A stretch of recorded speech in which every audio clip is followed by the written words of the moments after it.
The subcommittee will come to order. After recognizing myself and Ranking Member Deutsch for 5 minutes each for our opening statements, I will then recognize other members seeking recognition for 1 minute, and I hope that you do give a statement. We will then hear from our witnesses. Thank you, gentlemen, for being here. And without objection, your witnesses' prepared statements will be made a part of the record, and members may have 5 days to insert statements and questions for the record, subject to the length limitation in the rules.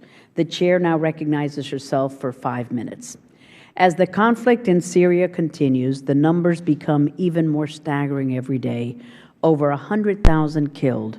1.85 million refugees have fled the country, with over 500,000 going to our friend and ally Jordan, placing an extreme burden on our ally as it struggles to cope with the pressure of this mass influx and as the conflict threatens to cross its borders.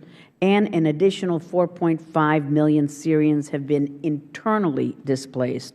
Assad remains defiant, and in fact, his intransigence has become further entrenched thanks to the support from its allies such as Iran and Russia.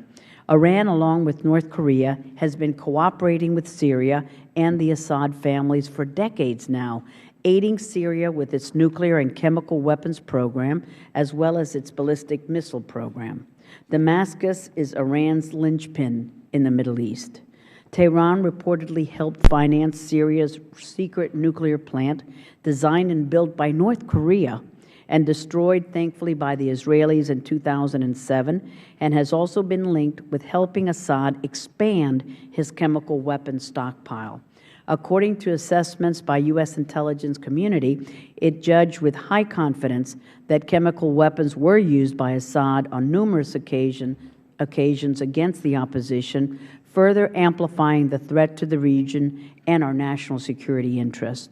Tehran has provided Assad billions of dollars in direct funds and recently extended an additional $4 billion line of credit to help fund his brutal campaign against the opposition.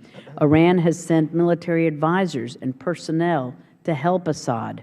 Members of Iran's elite Revolutionary Guards have been sent to advise and fight alongside Assad's forces, as well as to help recruit external forces to come to the aid of the regime, including a large number of Iraqi Shiite militants and, of course, its proxy, Hezbollah.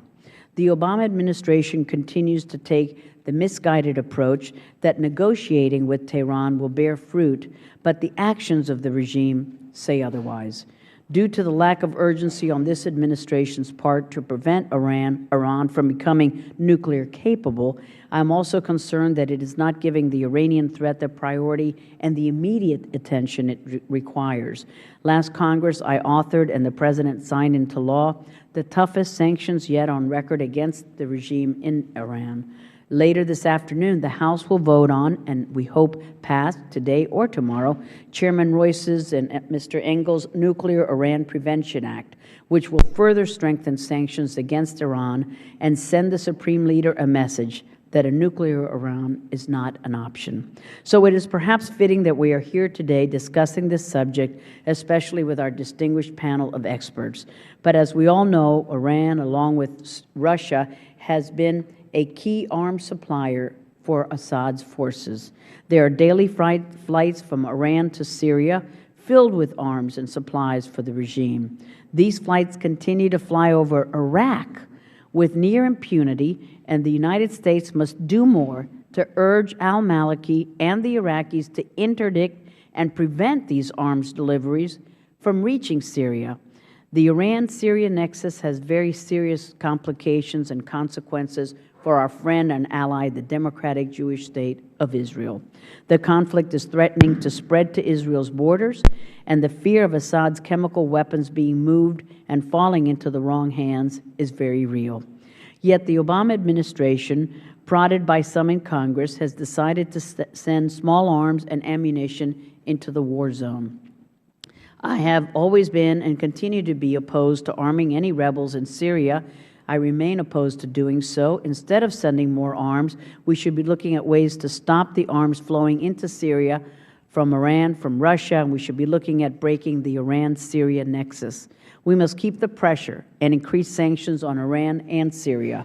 In the wake of last month's election in Iran, I must continue to caution the administration on offering more concessions to a state sponsor of terrorism that continues to undermine the stability in the region.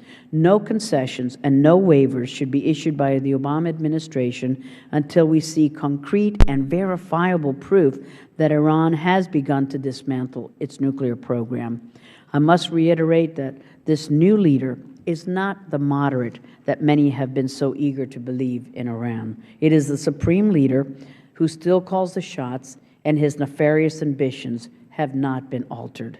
And with that, I'm pleased to yield to the ranking member of our subcommittee, my Florida colleague, Mr. Deutsch.